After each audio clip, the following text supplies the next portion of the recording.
Welcome to Splendid Tales, where truth meets karma and every downfall feels earned. The Ramirez home sat quietly under the golden suburban sun, roses blooming neatly by the porch like medals of peace. Colonel David Ramirez, 67, polished his garden tools with soldierly precision. His daughter Teresa worked long hospital shifts, and little Malik, 7, gap-toothed, full of questions, was the joy that filled their silence. They were the kind of black family that didn't bother anyone, that believed in minding their business and letting kindness do the talking.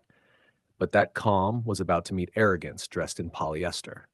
A white SUV crawled up the street like it owned the pavement.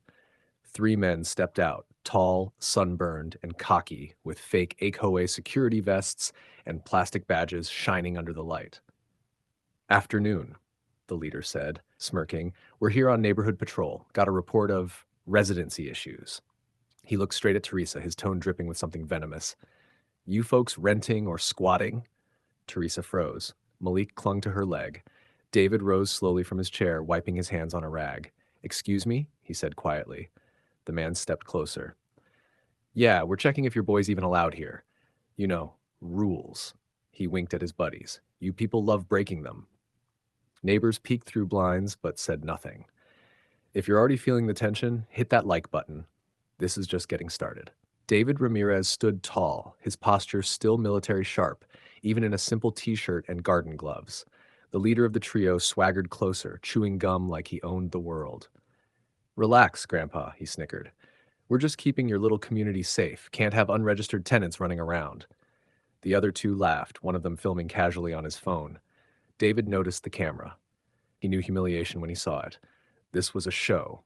Teresa's voice cracked. "My father owns this house," she shouted. The leader leaned sideways, fake sympathy on his face. "Oh, sure, sweetheart. And I'm the President of the United States. You people always claim what ain't yours." His buddies chuckled, one adding, "Maybe check his bank account, if he's got one." David's jaw flexed, but he didn't move. He'd learned long ago that silence was sharper than any insult. "If you're real officers," he said evenly, "call the sheriff." The leader leaned in, breath reeking of cheap coffee. "Don't tell me what to do, old man. You think that uniform you used to wear still means something? You're retired, remember? That means powerless." He flicked the brim of David's cap and grinned. "Now, step aside before we." Before he could finish, Malik's small voice trembled from behind Teresa. "Grandpa, are they going to take me?" The question hung heavy. Even the birds stopped singing. The leader smirked again. "Only if he doesn't behave." If this scene already has your heart racing, make sure you like and subscribe. You don't want to miss what comes next. The fake officer's words sliced through the air like poison, and something in David's gaze changed, just a flicker, but dangerous. His eyes, once calm and weathered, carried the weight of old battles, the kind that didn't end with medals. Teresa whispered, "Dad, please," but he didn't answer. He studied the three men, their stance, their gear, the nervous twitch of one's hand near his belt. They weren't real law enforcement. Their shoes were wrong. Their posture screamed insecurity masked as power. The leader snorted. "What, you gonna call the cops? Go ahead. Maybe they'll arrest you for trespassing."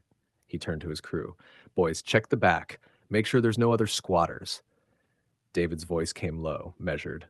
"You're making a mistake." The second man laughed. "No, old-timer. You made the mistake moving here." Inside the living room, sunlight glinted off a shadow box hanging on the wall. It held David's medals, bronze star, purple heart, his old ID tag. Below it, a framed photo showed him standing with a young officer, both smiling in uniform. The officer was Nate Hollins, the same man now sitting in an unmarked police car 2 houses away, watching through tinted glass. He'd come to visit his mother and happened to recognize his old mentor's house. Nate squinted, seeing the men circle the yard. His hand went to his radio. "Dispatch, this is Officer Hollins. I think I'm about to walk into something real ugly. If you're still with me, hit like, because things are about to explode." The yard went still, heat buzzing through the air like a live wire. The leader reached for Malik's arm, muttering, "Time to settle this." But before his fingers even brushed the boy's sleeve, David moved. Decades of muscle memory came roaring back. His hand clamped the man's wrist, twisting it sideways with surgical precision. A crunch echoed. The man screamed, dropping to his knees. The second thug lunged, but David ducked low, sweeping his leg like a storm through grass. The fake badge skidded across the driveway, catching sunlight as the man hit the ground hard, gasping. The third froze, backing into the rose bushes, thorns tearing his fake vest as if mocking him.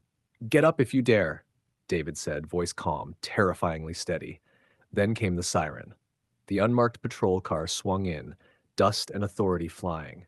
Officer Nate Hollins jumped out, weapon drawn. "Hands up, on the ground," he barked. The look on the leader's face twisted from arrogance to disbelief. "We were just—" "Save it," Nate cut in, pulling cuffs tight. "You just tried to kidnap a veteran's grandson on camera." Neighbors poured into the street, phones filming, murmurs spreading like wildfire. Teresa hugged Malik tight, tears of relief and pride streaming down. David looked at the cuffed men and simply said, "That's the thing about real power. It doesn't wear a vest, it wears peace." If this moment gave you chills, make sure you like and subscribe to Splendid Tales, where karma never misses. Which twist shocked you the most?